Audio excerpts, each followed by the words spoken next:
Here's an interview from one of our past shows on Rock and Metal Revival. If you're interested in hearing full shows, go to our Facebook page and check out our list of affiliates for times and places where you can hear Rock and Metal Revival. There's Dio and Holy Diver on Rock and Metal Revival. And brother, there's a big show coming to Milwaukee this Sunday at the Pabst Theater. Dio Returns. I'm stoked, dude. Yeah. That is so cool. I saw some video today on it. Very cool. Very cool really show. Cool looking. And it's kind of cool that I get to see three of my favorite metal vocalists. Yeah. Oni Logan, Ronnie James Dio, and the man we have on the phone with us, Tim Ripper-Owens. Welcome back to Rock and Metal Revival. Hey, nice to be back again. Absolutely. Ripper, I was watching some of the video of this since the start of the tour, and man, what an extravaganza this show is. For any Dio fan, this is a must-see. Well, 100%. I mean, if somebody still doesn't understand it, then they need their head checked. Because as a fan of music, I mean, this thing is far and beyond what you would think it would be. And if anybody still thinks this is some kind of cash grab by Wendy Dio, it's more of a throw cash out the window for Wendy Dio, because this thing is a fortune to put on the road. It's cost a fortune to put this thing on the road, and it's such a stage show. I was just actually watching some snippets of it because, listen, I'm on stage. I don't get to see stuff. I don't even know what's behind me half the time, man. And to watch myself sing "We Rock," it's Oni and myself and the hologram does it together, and it's just an amazing show. I mean, it's a journey. There's photos of Ronnie.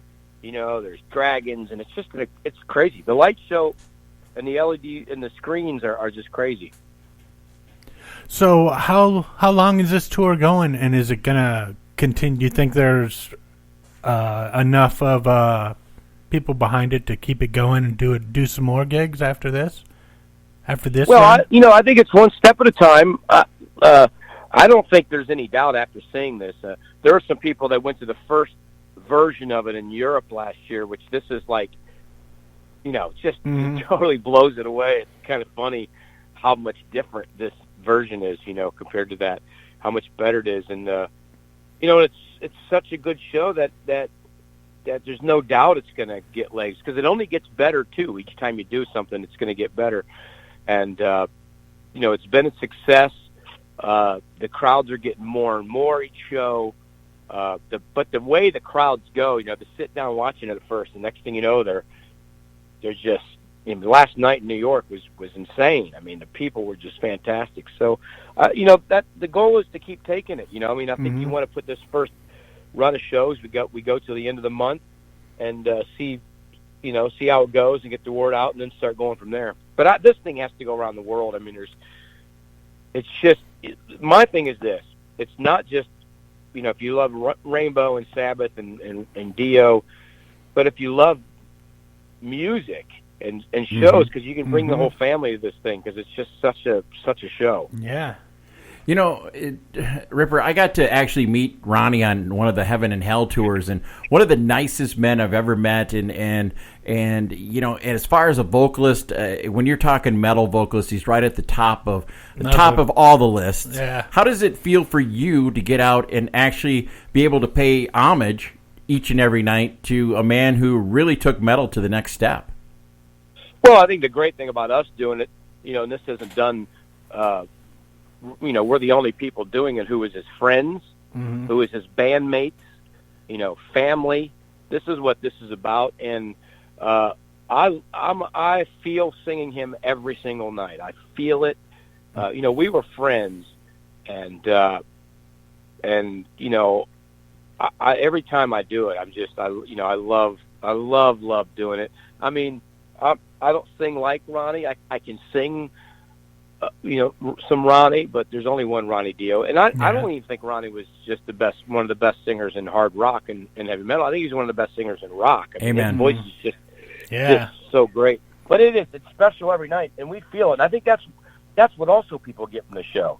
We're up there, and I think anybody that's probably paying tribute to Ronnie, whether it's a tribute band or Last in Line or whoever's doing it, I think they're all doing it for the right reasons. They're doing it because they enjoy celebrating Ronnie, and we all kind of do it. But, that's what's great about watching us up there. You can see, I pour my heart and soul every night. If I'm tired, I'm not singing good, it doesn't matter. Once I start singing, it's like, it's like I'm channeling. It's unbelievable. Now, I watched the Blu-ray of Ronnie's Philadelphia concert back in, for the Sacred Heart Tour with Craig Goldie playing guitar and stuff. I just watched that last night. And then I saw the Ashbury Park video of the Dio Returns this morning, and I'm watching it. And I tell you, man, when you guys were doing We Rock, I was getting goosebumps on my. And it takes a lot for me to get goosebumps from music anymore, But that was pretty impressive, dude. I really. That's what the show does, though. It takes you on a journey, and my girlfriend came to a show. And it's the same. People like you who aren't sure they're going to get goosebumps and don't usually get it, you can really get it. Yeah. A couple things that people said the same. My girlfriend said her favorite parts are when, the holograms sing, I think it was like Rainbow in the Dark, and they're showing pictures of Ronnie on the screen, and they're flashing these different photos. She goes, man, it was so emotional. I don't know how Wendy can even just sit and watch it because, watching that. And then Don Jamieson last night said, there was, and this was great for him, and he was honest. He goes, I was blown away. I didn't know what to expect. He goes, this thing was the most amazing show. And he said, there was a part where you start watching it, and you're just, all of a sudden, you're not fixated on just watching the hologram. You're like, Craig starts playing the solo. He goes, so I start watching Craig playing the solo, and it's like I'm in a show, and, you don't have to sit and stare just at the hologram. There's so much going on that you're watching everything. And he said it was just amazing. So it's great to hear these responses.